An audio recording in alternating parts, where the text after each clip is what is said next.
During my childhood, my family was like a drop of water in a vast river, never remaining in one location for long. We settled in Rhode Island when I was 8, and there we remained until I went to college in Colorado Springs. Most of my memories are rooted in Rhode Island, but there are a few fragments in the attic of my brain which belong to the various homes we lived in when I was much younger. Most of these memories are unclear and pointless, chasing after another boy in the backyard of a house in North Carolina, trying to build a raft to float on the creek behind the apartment we rented in Pennsylvania, and so on. There's one set of memories which remains as clear as glass, so they were made just yesterday. I often wonder whether these memories are simply lucid dreams produced by the long sickness I experienced that spring. But in my heart, I know they're real. We were living in a house just outside the bustling metropolis of New Vineyard, Maine, population 643. It was a large structure, especially for a family of 3. There were a number of rooms that I didn't see in the 5 months we resided there. In some ways, it was a waste of space, but it was the only house on the market at the time, at least within an hour's commute to my father's place of work. The day after my 5th birthday, attended by my parents alone, I came down with a fever. The doctor said I had mononucleosis, which meant no rough play and more fever for at least another 3 weeks. It was horrible timing to be bedridden. We were in the process of packing our things to move to Pennsylvania, and most of my things were already packed away in boxes, leaving my room barren. My mother brought me ginger ale and books several times a day, and these served the function of being the primary form of entertainment for the next few weeks. Boredom always loomed just around the corner, waiting to rear its ugly head and compound my misery. I don't exactly recall how I met Mr. Widemouth. I think it was about a week after I was diagnosed with mono. My first memory of the small creature was asking him if he had a name. He told me to call him Mr. Widemouth because his mouth was large. In fact, everything about him was large in comparison to his body. His head, his eyes, his crooked ears. But his mouth was by far the largest. "You kind of look like a Furby," I said as he flipped through one of my books. Mr. Widemouth stopped and gave me a puzzled look. "Furby? What's a Furby?" he asked. I shrugged. "You know, the toy. The little robot with the big ears. You can pet and feed them, almost like a real pet." "Oh," Mr. Widemouth resumed his activity. "You don't need one of those. They aren't the same as having a real friend." I remember Mr. Widemouth disappearing every time my mother stopped by to check in on me. "I lay under your bed," he explained later.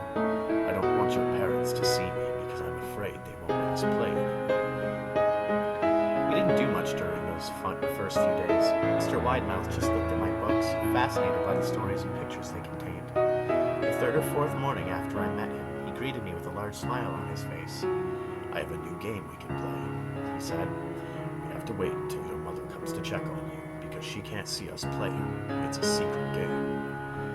After my mother delivered more books and soda at the usual time, Mr. Widemouth slipped out from under the bed and tugged my hand.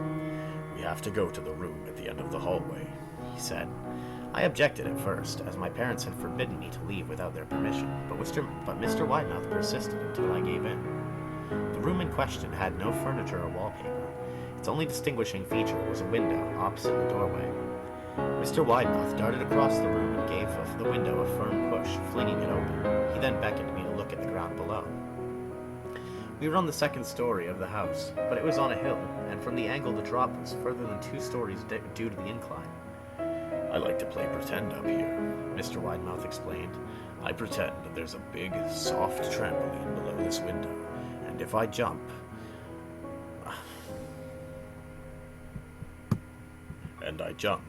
If you pretend hard enough, you bounce back up like a feather. I want you to try." I was 5-year-old with a fever, so only a hint of skepticism darted through my thoughts as I looked down and considered the possibility. "It's a long drop," I said. "But that's all part of the fun. It wouldn't be fun if it was only a short drop. If it were that way, you may as well just bounce on a real trampoline." I toyed with the idea, picturing myself falling through thin air only to bounce back to the window on something unseen by human eyes. But the realist in me prevailed. "Maybe another time," I said. "I don't know if I have enough imagination. I could get hurt." Mr. Widemouth's face contorted into a snarl, but only for a moment. Anger gave way to disappointment. "If you say so," he said. He spent the rest of the day under my bed, quiet as a mouse. The following morning, Mr. Widemouth arrived holding a small box. "I want to teach you how to juggle," he said. Here are some things you can use to practice before I start giving you lessons. I looked in the box. It was full of knives. My parents will kill me, I shouted, horrified that Mr. Widemouth had brought knives into my room. Objects that my parents would never allow me to touch. I'll be spanked and grounded for a year. Mr. Widemouth frowned. It's fun to juggle with these. I want you to try it. I looked away and pushed the box away. I can't. I'll get in trouble. Knives aren't safe to just throw in the air. Mr. Widemouth's frown deepened into a scowl. He took the box of knives and slid under my bed, remaining there for the rest of the day. I began to wonder how often he was under me. I started having trouble sleeping after that. Mr. Widemouth often woke me up at night, saying he'd put a real trampoline under the window, a big one that I couldn't possibly see in the dark. I always declined and tried to go back to sleep, but Mr. Widemouth persisted. Sometimes he stayed by my side until early in the morning, encouraging me to jump.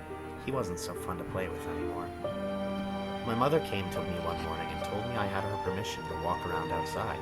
She thought the fresh air would do good for me, especially after being confined to my room for so long. Ecstatic, I put on my sneakers and trotted out to the back porch, yearning for the feeling of sun on my face. Mr. Widemouth was waiting for me. I have something I want you to see, he said. I must have given him a weird look, because he then said, It's safe, I promise.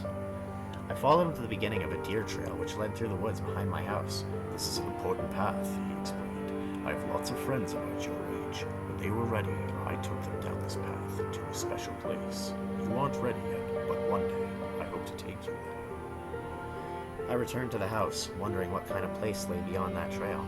2 weeks after I met Mr. Widemouth, the last of the load of our things had been packed into the moving truck. I would be in the cab of that truck, sitting next to my father for the long drive to Pennsylvania. I considered telling Mr. Widemouth that I would be leaving, but even at 5 years old, I was beginning to suspect that perhaps the creature's intentions were not to my benefit. Despite what he said otherwise, for this reason, I decided to keep my distance and keep my departure a secret. My father and I were in the truck at 4 a.m. He was hoping to make it to Pennsylvania by lunchtime tomorrow with the help of an endless supply of coffee and a six-pack of energy drinks. He seemed more like a man who was about to run a marathon rather than one who was about to spend 2 days sitting still. Early enough for you? He asked. I nodded and placed my head against the shoulder, hoping for some sleep before the sun came out. I felt my father's hand on my shoulder. This is the last move, son, I promise. I know it's hard for you, as sick as you've been. Once Daddy gets promoted, we can settle down and make you friends. I opened my eyes as we backed out of the driveway. I saw Mr. Widemouth's silhouette in my bedroom window. He stood motionless until the truck was about to turn on the main road. He gave a pitiful little wave goodbye, steak knife in hand. I didn't wave back. Years later, I returned to New Vineyard. The piece of land our house stood upon was empty except for the foundation. As the house burned down a few years after my family left, out of curiosity, I followed the deer trail that Mr. Widemouth had shown me. Part of me expected him to jump out from behind the tree and scare the living bejesus out of me, but I felt that Mr. Widemouth was gone, somehow tied to the house that no longer existed. The trail ended at the New Vineyard Memorial Cemetery. I noticed that many of the tombstones belonged to children.